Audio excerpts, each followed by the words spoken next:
What's going on, everybody? So, first things first, I just want to say welcome the new tribe members. I appreciate you guys. I love you guys for subscribing to the channel. Thank you. You don't know how much that means to me because you didn't have to subscribe, but you did. Now, welcome to another Monday Night Raw review. As you can see, championship in hand, red T-shirt. Let's get it. They did some recapping. And they showed Jay arriving to the arena, hyping up the main event, which is going to be the Intercontinental Championship match. And as advertised, they kicked off Monday Night Raw with Drew McIntyre versus Cody Rhodes. Now, I know you see the picture. You want to know, what is that about? We're going to get there. But, ironically, even though this is not where I'm going to talk about this picture, it does start from here. It's a trickle-down effect. Drew McIntyre and Cody Rhodes match was good. It was the greatest. I want to say the greatest. No, I'm sorry. It was a great way to start off Monday Night Raw. They went at it. I mean, like the spot where Drew kept chopping Cody in the chest in the corner, but Cody just hawked up and just kept egging him on to do it, and then he just started beating his ass. And this kind of been like set up with how they always talk about the last match that Drew McIntyre had before he came back to WWE, which was with Cody Rhodes, and Cody won that match. So I kind of like that they build up on that too. But this was a great match. This was a great match between the two, and Cody would have it won if it wasn't for Jimmy Uso and Solo Sikoa. And now you're starting to understand what I mean by trickle-down effect. But, yeah, Jimmy would come out first to distract Jay, but Jay would, basically knock him off the apron. And then as he reversed the move from Drew, he would go into he was about to hit the crossroads on Drew, but just like at WrestleMania last year, Solo comes out of nowhere and Samoan spikes him in the throat, allowing Drew McIntyre, who for a moment was conflicted because he hates the bloodline.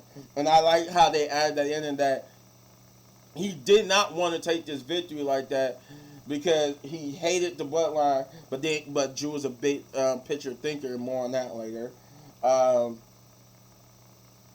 The reason why I say that is because Drew did literally say that in a promo later on tonight. But he sucked it up, hit Cody with a Claymore, 1, 2, 3. Drew McIntyre became the second person to pin Cody Rhodes.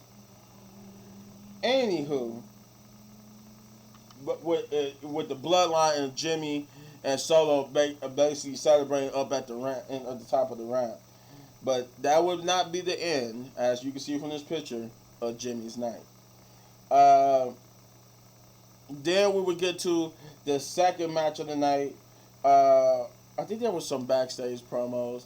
I forgot. I can't remember. It was some backstage promos in between this match and the second match. But we did get to the last chance women's battle royal match that was advertised to see who was going to take that final spot in the women's elimination chamber match. And surprise, surprise, they actually did go with what was reported to happen.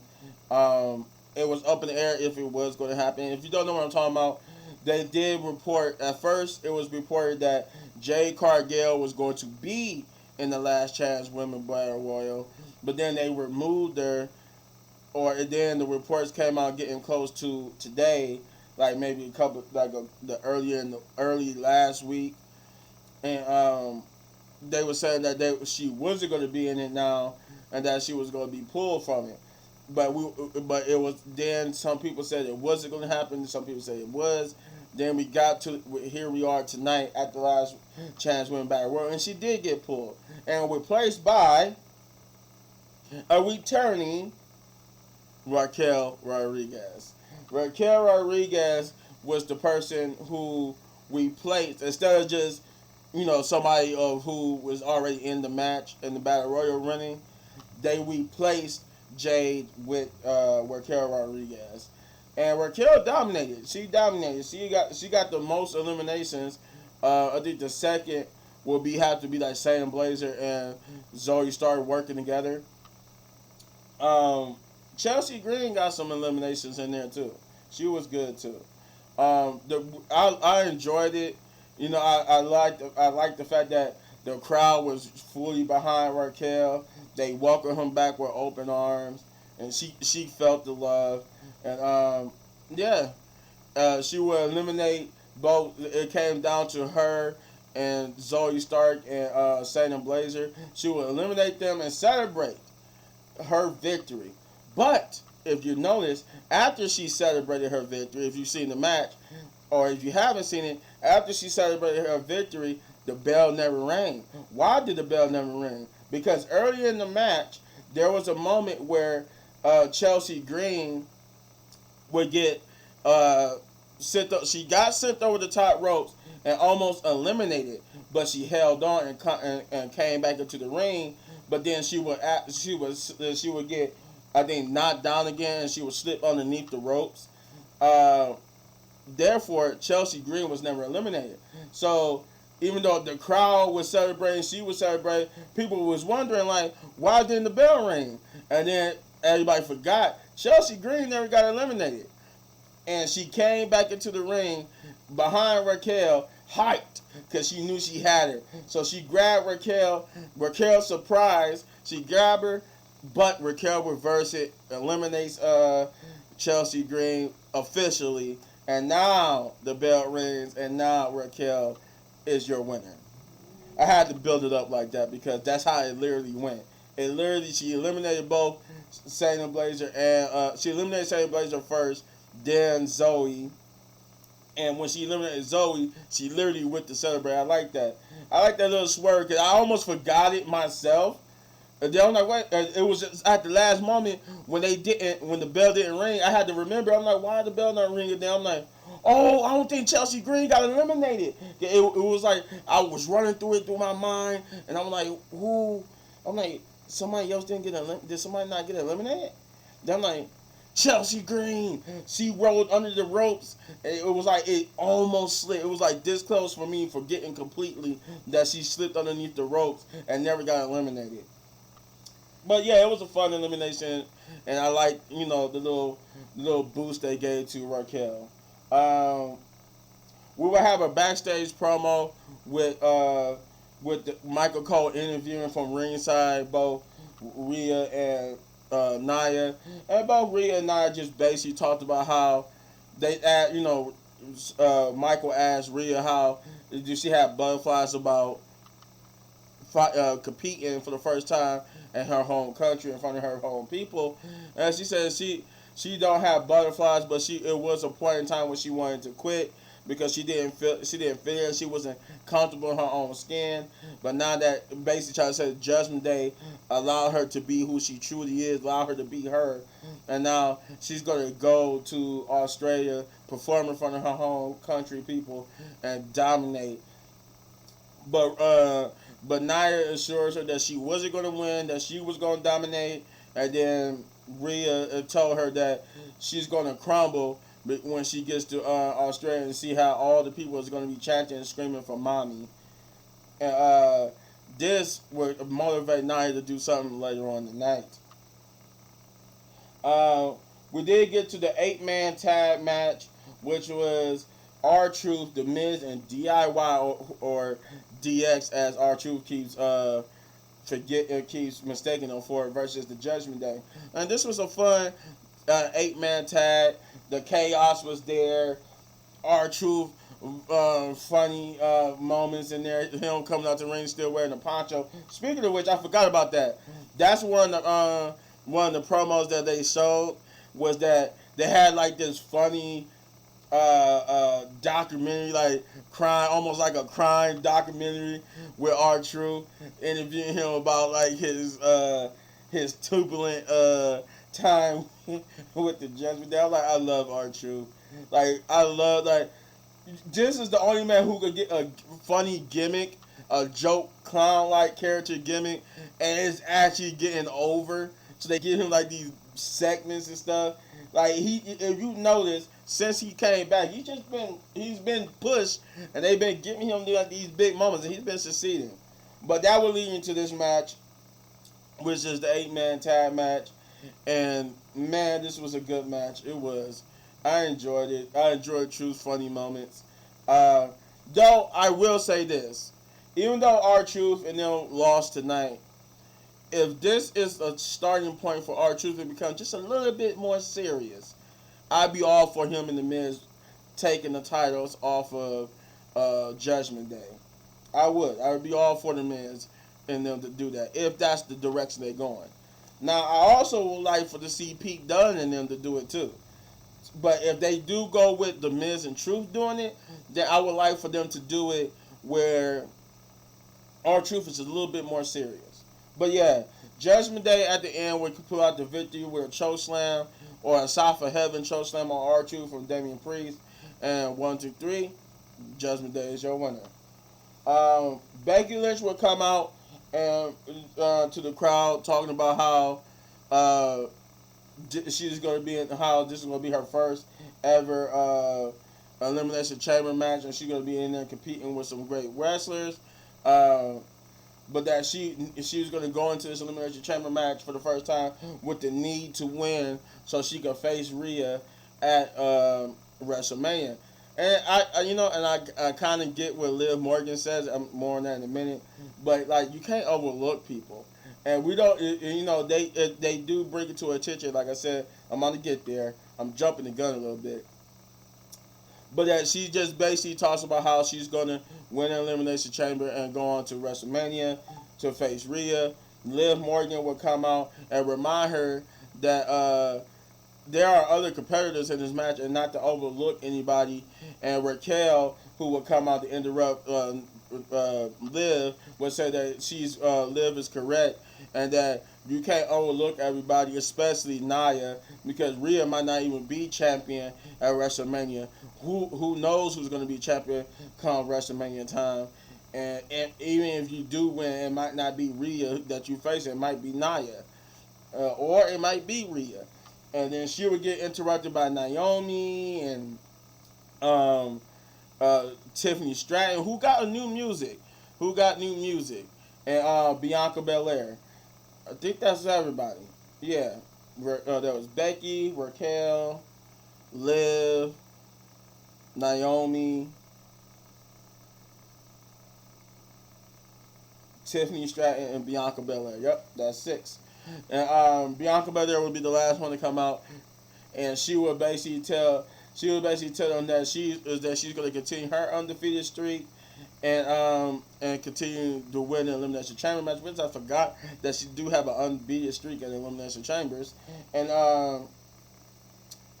then she would get into a little verbal altercation with Tiffany Stratton. Liv would chime in, and this would cause Tiffany to just basically elbow the hell out of Liv, and a brawl would ensue where everybody's basically fighting each other, and though it looked like everybody was just brawling with everybody, Nia Jax will come out and level the playing field. This is what I meant by motivate Nia Jax to do something later.